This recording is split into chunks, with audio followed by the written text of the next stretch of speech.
Paz, meus irmãos, estaremos estudando a lição de número 4 da Revista dos Adultos. O título da lição é Uma Igreja Cheia do Espírito Santo. O tema do trimestre é a Igreja em Jerusalém, doutrina, comunhão e fé, a base para o crescimento da Igreja em meio às perseguições.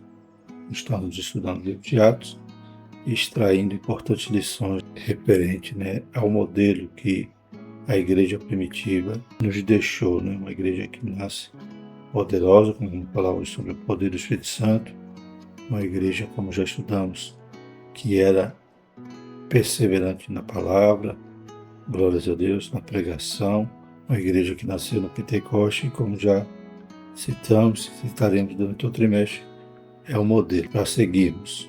Textuário: e tendo orado, moveu-se o lugar em que estavam reunidos, e todos foram cheios do Espírito Santo, e anunciavam com ousadia a palavra de Deus. Atos 4:31. Verdade prática: uma igreja cheia do Espírito Santo suporta pressões, ora com poder e ousa no testemunho cristão. Glórias a Deus. É o que estaremos vendo na lição de hoje. Então ela não se rende, mesmo sob ameaças. Os apóstolos até respondem pronto, que não poderia deixar de fazer a vontade de Deus para fazer a dos homens. Ela sofre então as aflições e ela tem essa ousadia, essa autoridade para testemunhar. Inclusive, Jesus havia dito que deveriam ficar em Jerusalém até que do alto fosse revestido de poder, e seriam essas testemunhas, ou seja, pregariam com ousadia e anunciaria o Evangelho. Aquilo que Jesus os treinou, agora eles propagavam com autoridade do alto. Louvado seja o nome do Senhor. A leitura bíblica se encontra em Atos 4:24-31. E ouvindo eles isto, unânimes, levantaram a voz a Deus e disseram: Senhor, Tu és o Deus que fizeste o céu e a terra, e o mar e tudo quanto neles há, que disseste pela boca de Davi, seu servo, porque bramaram os gentios e os povos pensaram coisas vãs. Levantaram-se os reis da terra, e os príncipes se ajuntaram a uma contra o Senhor e contra o seu ungido, porque verdadeiramente contra o teu santo filho Jesus, que tu ungiste, se ajuntaram não só Herodes, mas Pôncio Pilatos com os gentios e os povos de Israel, para fazerem tudo o que a tua mão e o teu conselho tinham anteriormente determinado que se havia de fazer. Agora, pois, ó Senhor, olha para as suas ameaças e concede aos teus servos que fale com toda ousadia a tua palavra, enquanto estendes a tua mão para curar e para que faça sinais e prodígios pelo nome do teu santo filho Jesus.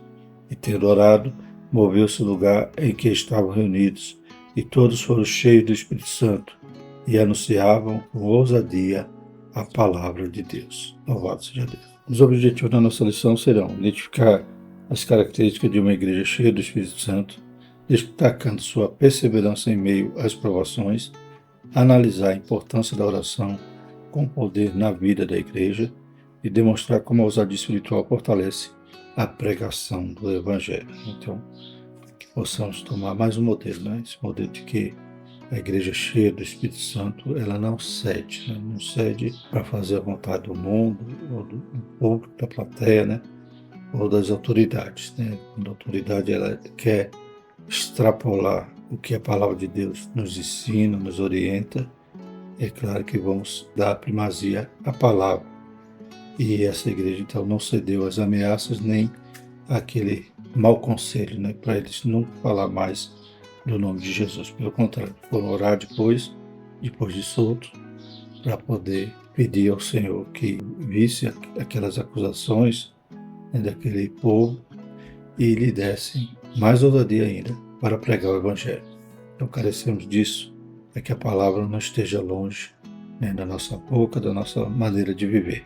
Glórias a Jesus. A introdução diz: nesta lição veremos como uma igreja cheia do Espírito Santo se comporta. A partir do capítulo 4, 24-31 do livro de Atos dos Apóstolos, encontramos uma das principais marcas que caracterizam a igreja de Jerusalém: a perseverança. Uma igreja perseverante é capacitada para dar testemunho de sua fé, mesmo que em meio ao fogo da provação. 1 Pedro 4:12.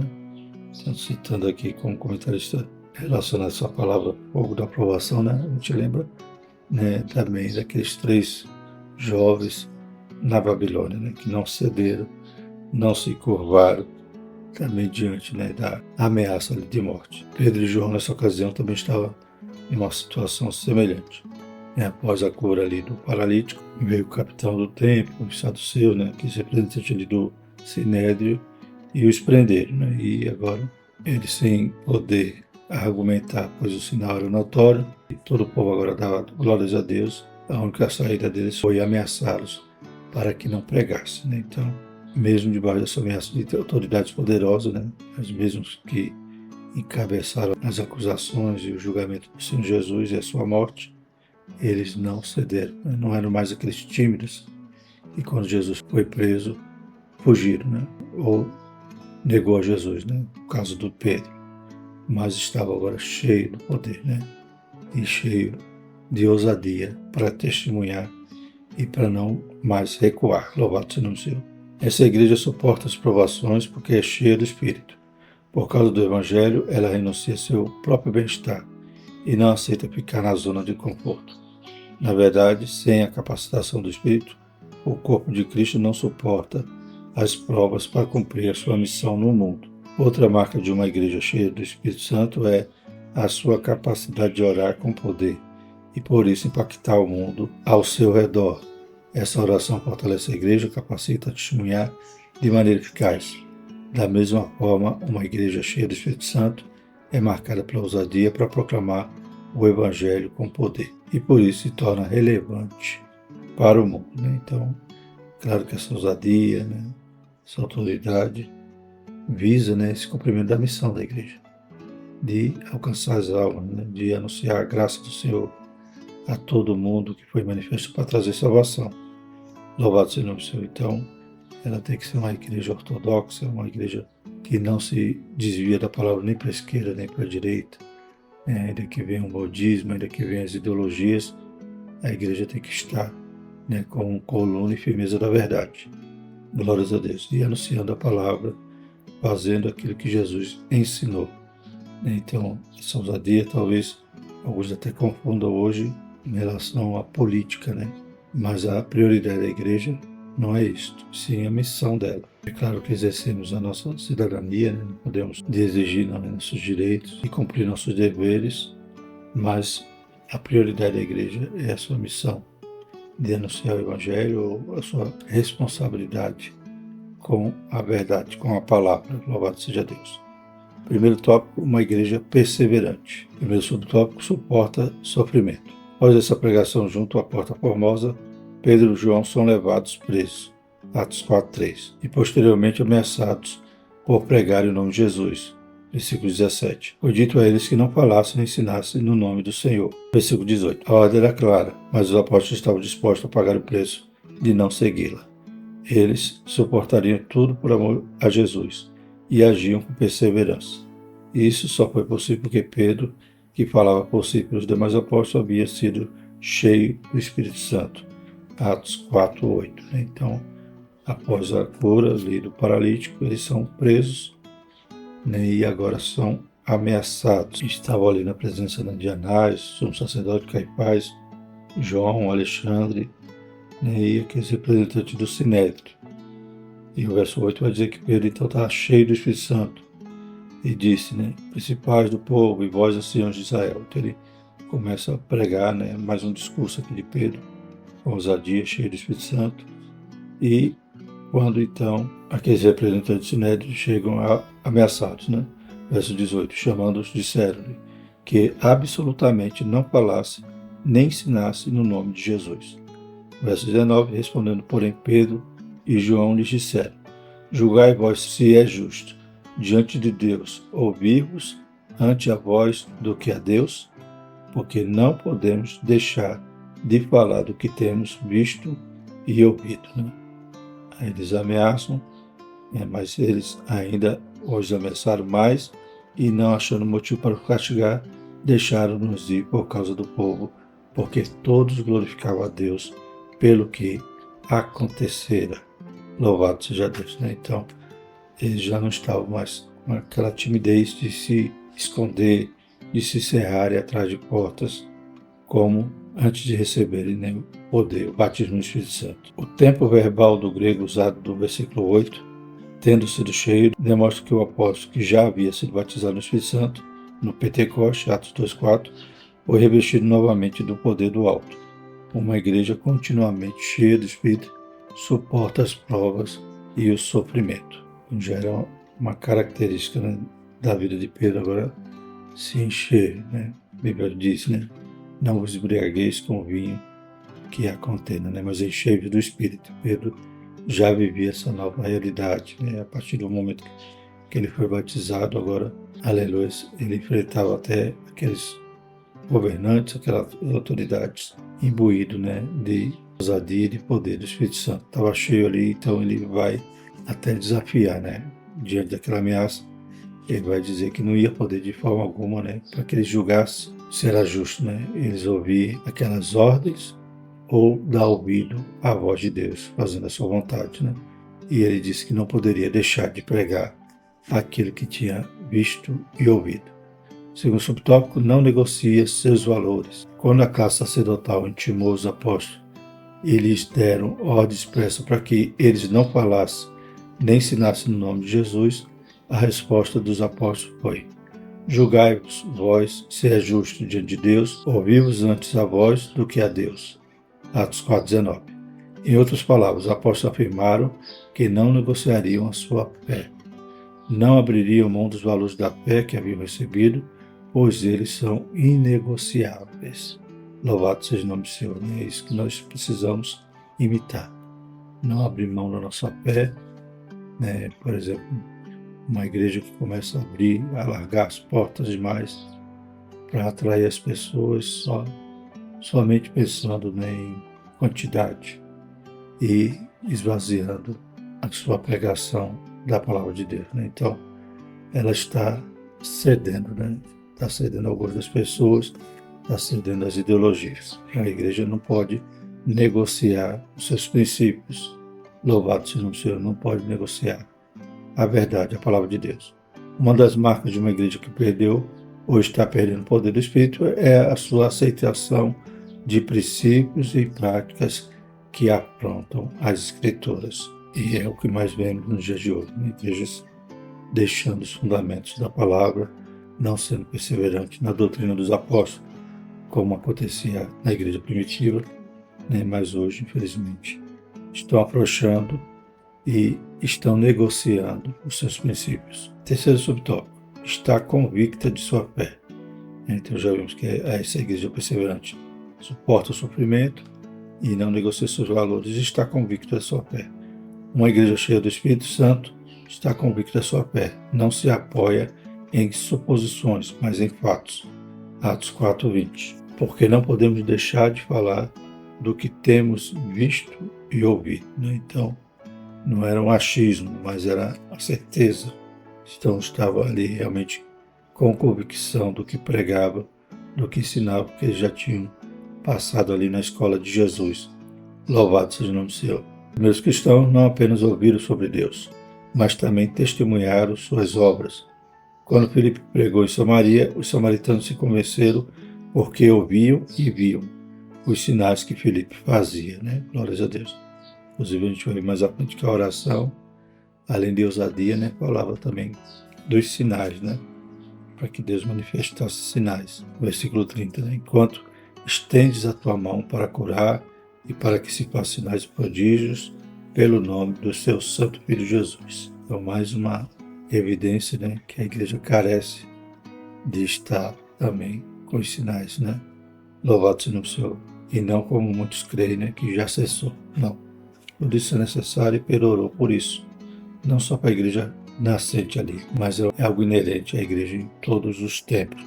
A necessidade do poder de Deus e dos sinais. Então, os samaritanos, além de ouvir Filipe pregando, também viam os sinais. Alguém já disse que Deus é plenamente obedecido no céu porque lá ele é visto, enquanto na terra muitas vezes é desobedecido por ser apenas ouvido. No entanto, a igreja, cheia do Espírito, não apenas proclama a palavra, mas também manifesta a obra de Deus. Romanos 15, 18 e 19. Jesus foi poderoso, tanto em palavras quanto em obras. Lucas 24, 19. Glórias a Deus. Romanos 15:18 diz: porque não ousaria dizer coisa alguma que Cristo por mim não tenha feito para a obediência dos gentios, por palavra e por obras, pelo poder dos sinais e prodígios, na virtude do Espírito de Deus, de maneira que desde Jerusalém e arredores e até o Ilírico tenho pregado o Evangelho de Jesus Cristo. Louvado seja Deus, né? Então, não só por palavras, né? Mas também por obras. E o segundo tópico, uma igreja que ora com poder. Então já vimos o que é uma igreja perseverante, agora vamos falar sobre a oração que eles fazem, né, reunidos ali após serem soltos. Primeiro subtópico, orando com propósito. Observamos da oração do capítulo 4, 24 a 30 de Atos dos Apóstolos que os crentes oram para que Deus seja glorificado por meio de um evangelismo de poder. Eles oraram com propósito, por isso foram específicos. Não foi, portanto, uma oração vaga. Nela, eles oraram para que Deus exercesse a sua soberania e agisse por meio deles, dando-lhes poder para testemunhar do Senhor Jesus. Nesse sentido, o propósito da oração foi para que Deus fosse glorificado na resposta. Então, eles são soltos, né, e oram, né, conforme o texto que nós lemos aqui na leitura de classe, inclusive citando a palavra, né, relembrando ali o Salmo 2, né, a respeito, né, das nações bramando, né, dos gentios bramando e dos príncipes se ajuntando contra o Senhor. Né? Então eles já estavam vivendo isso, observando isso se cumprir naquele momento, né, e realmente as autoridades fizeram tudo para crucificar a Cristo e agora viram que não tinha resolvido, né, pois Jesus deixou uma igreja, aleluia, fundada nele e cheia de poder, conforme ele prometeu. Então agora a igreja vai pedir para que Deus cumpra o propósito, né? Continue a obra usando-os de forma poderosa e com ousadia. Então foi uma oração específica para isso. Segundo subtópico, oração em unidade. E ouvindo eles isto, unânimes levantaram a voz a Deus. Atos 4, 24. A concordância de Strong explica que a palavra unânimes vem do termo grego motimadon, que significa um grupo de pessoas agindo com o mesmo propósito e em total harmonia. Né? Então, a oração foi comum ali a todos, né? Aquele clamor, eles se unem então em uma só unidade para pedir a Deus tal propósito. Isso mostra que havia unidade e concordância na oração. Uma igreja cheia do Espírito Santo é unida. Ela sabe respeitar as diferenças e entende que unidade não significa que todos são iguais. No meio da igreja há crentes mais experientes, outros que ainda estão aprendendo, há aqueles que são maduros na fé e há os que ainda estão amadurecendo na caminhada cristã. Mas nada disso impede que a igreja se une em oração buscando a Deus com o mesmo propósito. Né? E a gente já prova, né? Já tem provado isso, de que quando a igreja se une em oração com um propósito específico e com essa unidade, né? Não olhando nenhuma diferença, né? Mas todos estão ali no mesmo clamor, Deus tem agido. Né? E diz que a oração do justo pode muito se efeitos. Né? E se dois concordarem na terra, né? Ou seja, essa concordância, essa unidade, glórias a Deus. Deus tem misericórdia de nós, se inclina e ouve o nosso clamor. Aleluia. Terceiro subtópico, orando, fundamentado na palavra de Deus. Ao orarem, os crentes citaram o Salmo 2, versículo 1 e 2. Que disseste pela boca de Davi, teu servo, porque bramaram a gente e os povos pensaram coisas vãs.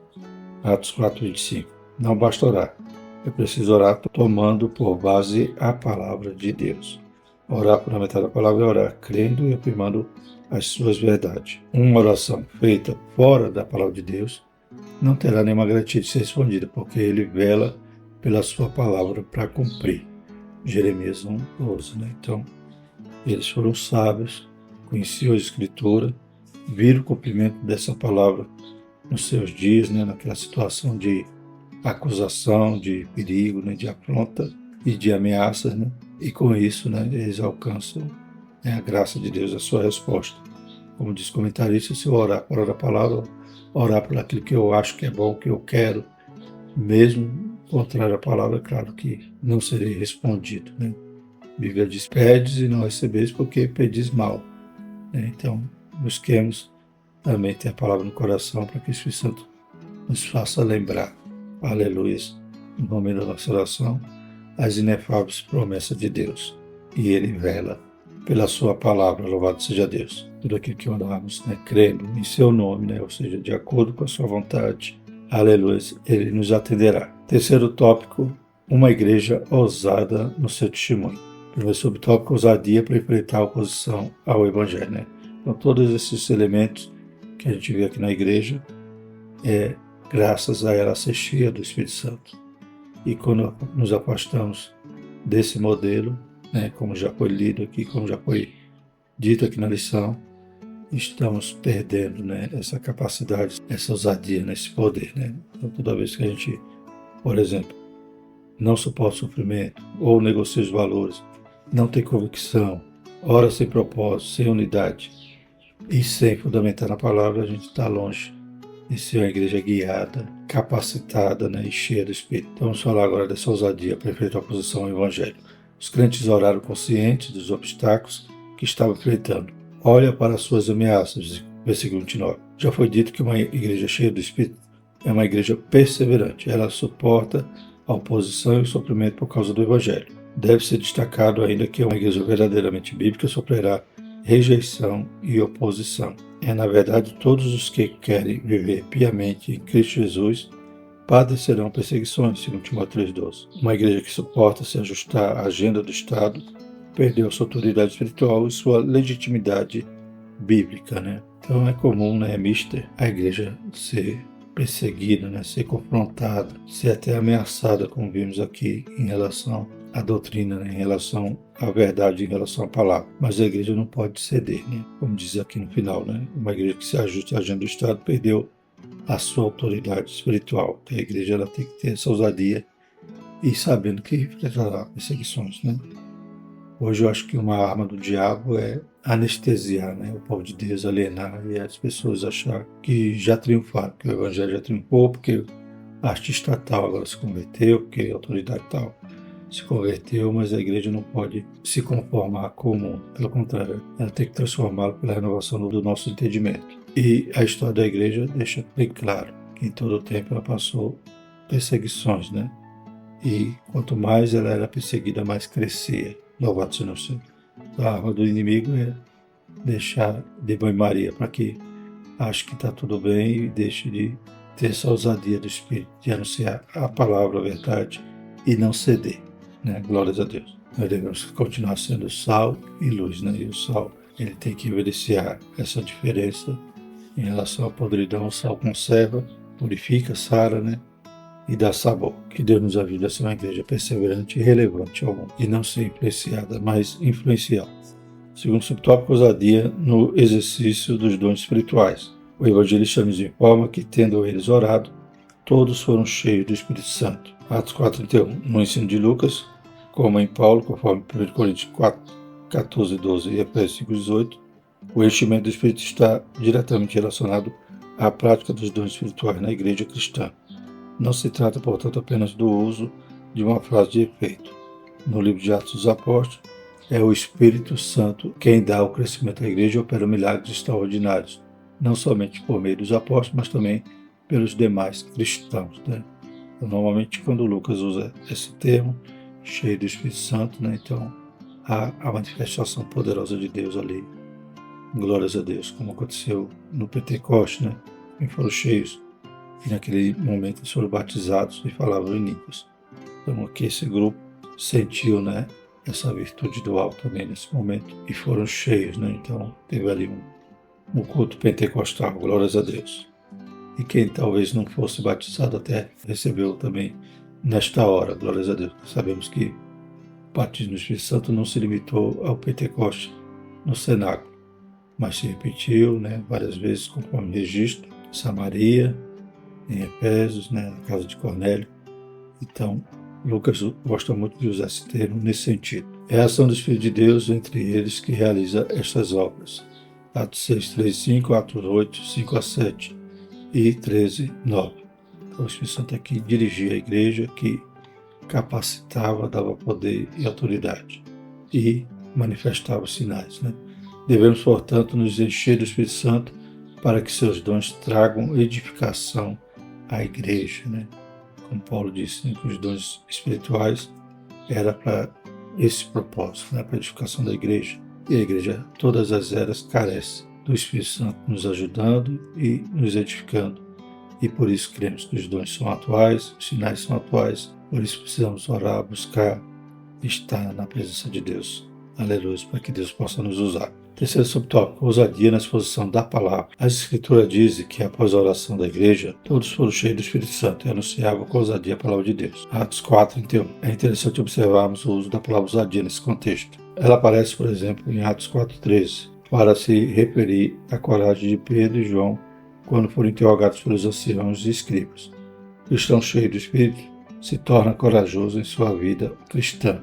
Ele prega a palavra de Deus com poder, né? Isso eles, inclusive, já tinham, né? Depois do revestimento de poder, e agora ainda oram pedindo mais, né? Conforme aqui no versículo 29 de Atos 4, né? Agora, pois, ó Senhor, olha para as suas ameaças e concede aos teus servos que fale com toda ousadia a tua palavra, né? Então, em resposta às ameaças, eles não pediram, né, simplesmente para que Deus os guardasse, mas que desse ainda mais ousadia para anunciar o Evangelho. Concluindo, irmão, nessa lição, vimos o que caracteriza de fato uma igreja pentecostal. Suas características se tornam visíveis e estão diretamente associadas à plenitude do Espírito Santo. A primeira igreja não foi perfeita, como o livro de Atos deixa bem claro. Contudo, suas limitações eram superadas por viver diário sob a capacitação do Espírito Santo. Se queremos de fato ser uma igreja relevante, devemos nos deixar encher do Espírito Santo. Glórias a Deus. Então não é pela nossa força, não é pelo nosso braço, pelo nosso intelecto, mas é pelo poder do Espírito Santo. Glórias a Deus. E carecemos observar cada característica dessa para buscarmos vivê-la, né? Glórias a Deus. Então uma igreja que ora com poder, uma igreja com ousadia, né, no testemunho, uma igreja perseverante, graças a Deus. Próxima lição, uma igreja cheia de amor, né? Então a gente já viu que há os problemas na igreja, mas há também esses importantes modelos que a igreja deixou para superar os problemas, né? Então toda igreja vai ter problema, como vemos hoje, né? Então não é algo inédito, né? Como já estudamos, né? Desde os 12 ali que Jesus escolhe, havia ali problemas, né? Agora a igreja cresce, né?